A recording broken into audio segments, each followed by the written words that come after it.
So ayan ang ilog. Napakaganda, napakalinaw rin ng tubig. May mga bangka. Maganda dito, relax ka rin. Marami rin namamasyal. Ayan.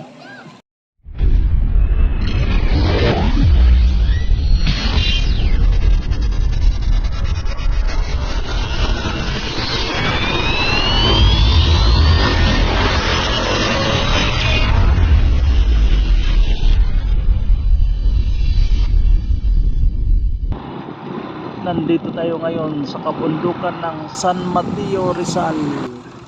So yun mga parikoys, pupunta tayo sa San Mateo River. So ito pala yung daanan nila. Ito ay desimentado. Rough road po ito. Maalikabok. Pero yung mga motor dito ay ang bibilis nila. So tayo tamang dahan-dahan lang dahil napakataas na bulusok ito. So tingnan niyo yung daanan natin, napakadelikado sa mga motor. So landahanin lang natin nang makababa tayo doon sa ilog. So tingnan niyo naman mga parikoys kung gaano kataas ito yung ating dinadaanan. Pero maganda ang view dito sa kabundukan. Grabe yung daan dito mga parikoys. Mamaya sa pagbalik natin, napakatarik ito. Hindi natin alam kung kakayanin ng service natin ito. Tingnan nyo yung kurbada na daanan. Ito po ay pabulusok po lahat. So pag pumasyal rin kayo dito, mag-ingat kayo sa pagpababa dito sa bundok, sa daan. So ayan ang ilog. Napakaganda, napakalinaw rin ng tubig. Ayan, may pump pa sila. Paakyat dun sa kabila. So ayan, may mga bangka. Maganda dito, relax ka rin. Marami rin namamasyal. Ayan, silipin natin yung parking. Yung parking, tingnan no, tricycle, motor, may sasakyan, saka itong mga bagong TVS King. Yan, marami dito. Kaya may jeep rin. Maganda dito. So, kaso lang ang problema lang dito ay daan. Pagpunta dito napakababa, pagbalik napakatarik. So, dito tayo sa cottage natin. So yung mga parikoys, so nandito ngayon tayo sa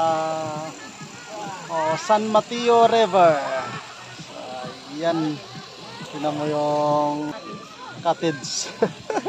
Ayan, yung dahon ng niyog, yung bubong, tapos may papag siya. So ayan, maganda dito. So tingnan nyo yung ilog dito. Ayan, napakaganda. Ayan, ilog. Ilog lang po ito mga parikoys. Parang nasa kuan rin to, sa Daraitan, pero mas mababaw lang dito. Ayan.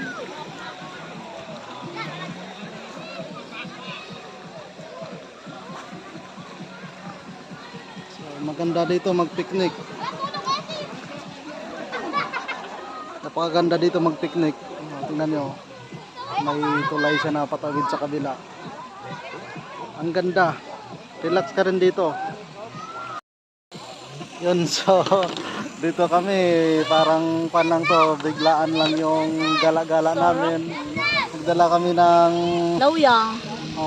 Kita mo yung pagkain, ulam namin yan sa bahay. So ayan, dinala namin dito. Tapos dito na tayo nanghalian, picnic lang. Ayan. Bangkit bala namin. Maganda dito mga parikoys. Sana naman to sa na-discover natin na napakagandang lugar. Simple lang siya. Simple but not rock. This is simple but the best. Yun. So kakain tayo.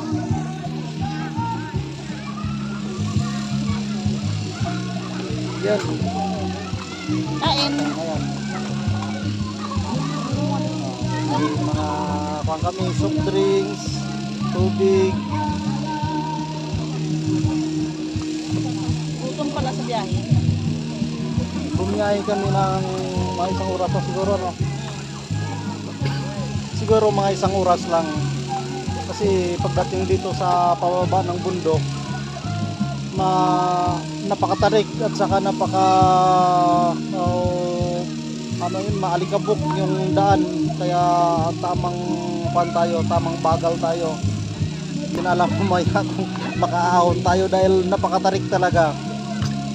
So subukan natin mamaya pa uwi kung yakang-yaka. Pero sa tingin ko mahirapan tayo eh. Yung mga pare ko, kain tayo. Ito, langka.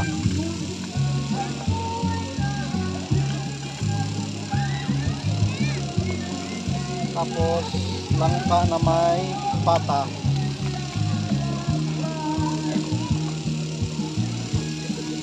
Tamang gala na kami para hindi masyadong ma-stress.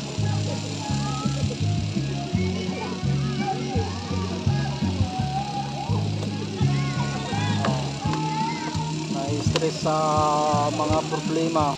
Kain tayo.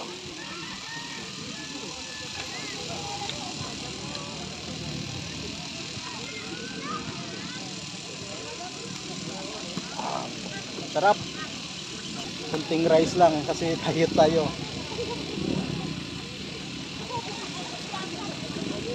Ayan lang. Tayo.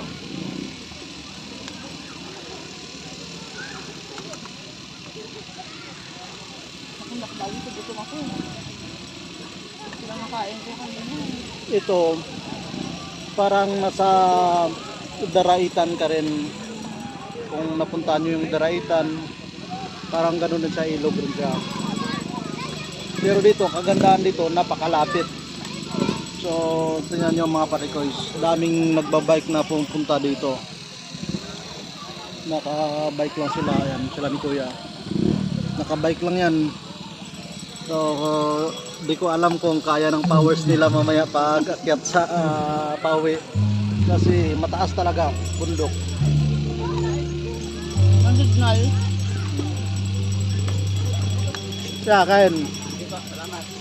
Kain pa. Salamat. Ice cream.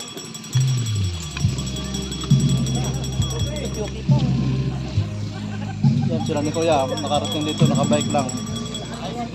Ayan.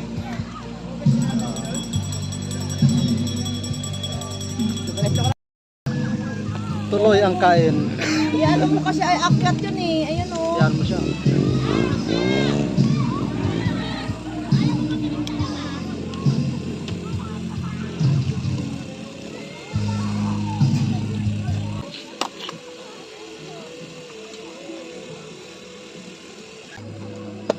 Sarap sa pakiramdam. Relax. So maya maya maliligo tayo. So ayan mga parikoys yung view dito. Dito sa San Mateo River. Ayan, ang ganda. Ito po yung ilog ng San Mateo River. Ayun. Medyo ang ganda. Ayan, may mga ibon pa. So ayan, ito. Wala dito sa ilalim ng tulay. Paakyat dun sa bandang taas, may paliguan po yan. So ngayon gumagawa sila ng mga panibagong cottage. Ayan, ito sila ni Kuya para ito sa summer. Ayun, may mga ibon pa, galing. So dito tayo ngayon sa hanging bridge ng San Mateo.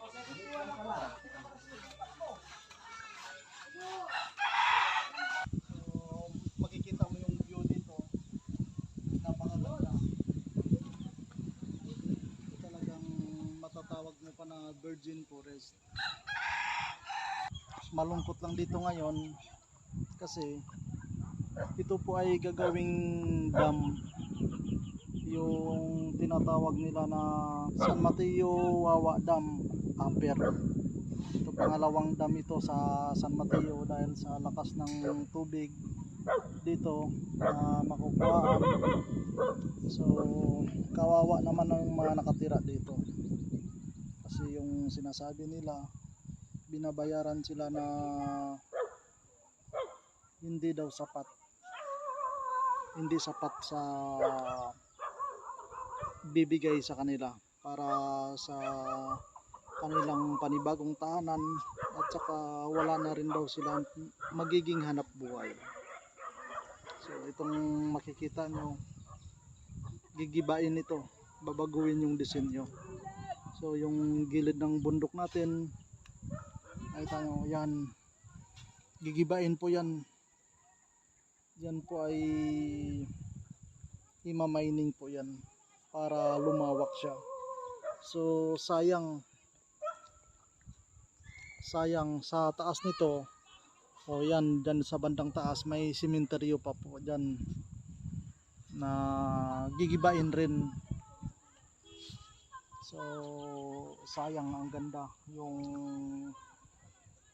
natin, yung nature ay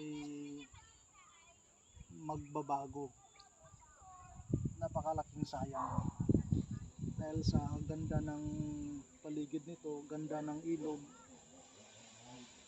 So natatamaan siya ng project ng ating water system, ay magiging ano ito, source ng tubig natin kung saan saan na to pupunta, magiging supply ng tubig. So ito lang mga parikoys, papakita namin sa inyo kung gaano kaganda yung San Mateo River.